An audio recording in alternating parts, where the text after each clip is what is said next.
Hello and welcome to the next video. In this video I'm going to be talking about an experience I had or almost had in Seoul, South Korea while I was visiting in, I believe it was June of 2013. I'll call this the Gangnam invite. So in a prior video I talked about an experience I had in Seoul, South Korea, and figured it would be good to follow it up with another experience I had in Seoul, South Korea. And as I had mentioned before, this was kind of an experience I didn't have, but I thought it was an interesting story. So I had mentioned before that I was staying in a hostel in Itaewon, which was this, area that had a lot of foreigners, that trafficked by a lot of tourists because of all the shops and restaurants, bars that they had there. Anyhow, the particular hostel that I stayed at, and I'll put a couple pictures if I can see what I can find and post it up here, was several floors, and Itaewon itself is, in this kind of mountainous area. So you have this really nice view from the top of the hostel, and of course from these other areas that are there or other buildings, especially at night. And the hostel was very comfortable. There were a good mix of people, whether other South Koreans or Westerners or other Asians, and I think there were a few Europeans in there as well.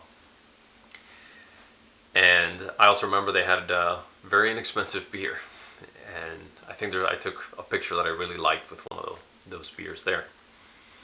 Anyhow, one of the nights that I was there, I just decided to just kind of hang out at the hostel again because I had these really nice views. It wasn't that hot at night.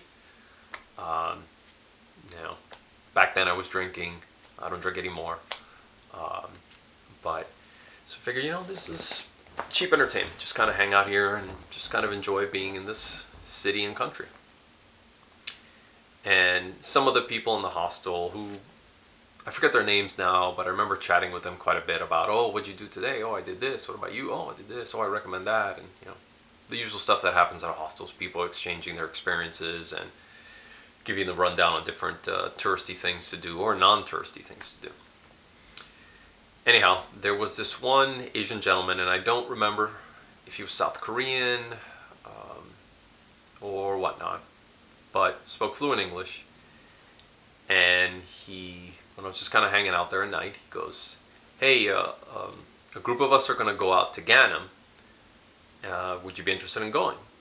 And I said, oh, and for those that don't know what Gangnam is this kind of ritzy area that was popularized by Psy, if you recall him, with his initial breakout hit. And it's a luxury shopping area, very high-end stuff, very modern.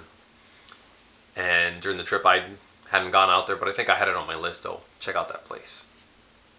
And so he said, oh, some of us are going to go. You interested? And I said, oh, who's going? He says, oh, myself. And then he mentioned this male-female expats who I guess had met while they were out there. And I guess they were, getting a little romantic, or at least enjoying each other's company. And said, sure, when are you guys going? And thinking, because I was there for several days, thinking this was something they were planning out for another night. And they said, oh, we're thinking of going now. And I think it was probably about 10, 11 o'clock at night when I looked over at the time. I'm like, oh, well, thought about it for a second. Thought, okay, now I gotta get changed, because I was in just kind of very casual, probably just like shorts and a shirt or something. And I know they wanted to explore the nightlife. And being from Miami, I know you gotta dress a little bit better. So I said, thanks, but I'm gonna have to take a pass. I just kind of want to chill tonight. It's like, oh, okay.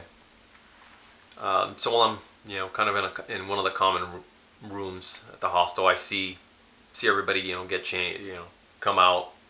The Western pair dressed up really nice. I I think like he had a long sleeve shirt or a polo and pants, and she had like a nice dress. And then the gentleman who invited me, thank you by the way, I think he had like jeans and just a shirt or something, and the three of them went.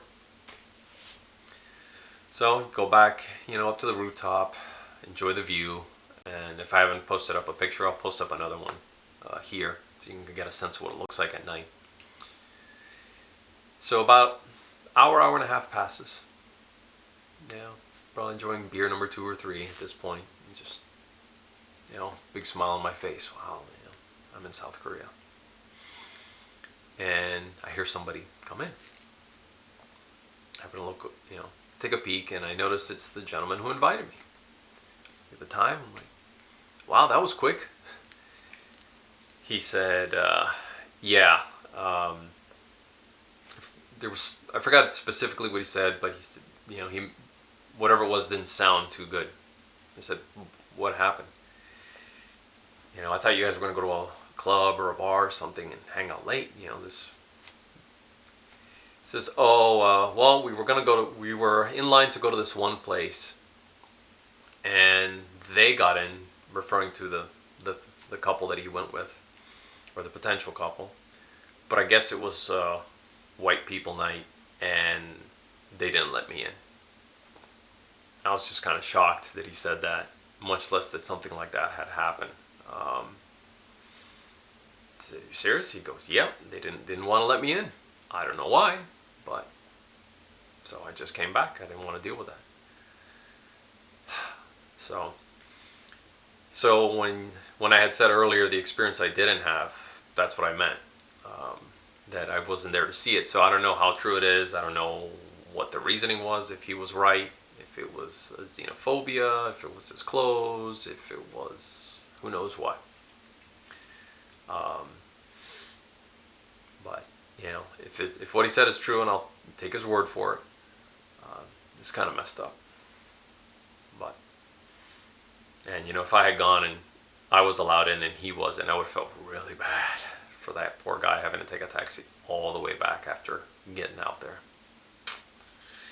So that was the experience I didn't have in Seoul, South Korea. Hope you enjoyed the video. See you guys in the next one.